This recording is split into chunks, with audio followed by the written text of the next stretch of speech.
Tujiulize sisi wenyewe, kwa nini vitabu vya kidini vimetafsiriwa kwenye lugha zote za kimila, lugha ya Kihehe, Kikwele, Kizalamo, Kinyakyusa, unakuta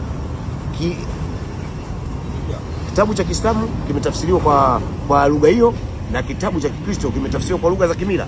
Lakini kitabu cha sayansi, kitabu cha uchumi, kitabu cha masuala ya kijeshi, strategy zote za ulimwengu za maana na za kuendeleza watu kunyanyua katika maisha, watu haviletwi kwenye lugha zetu, zinalala kwenye lugha za walowezi, za wavamizi, colonizer.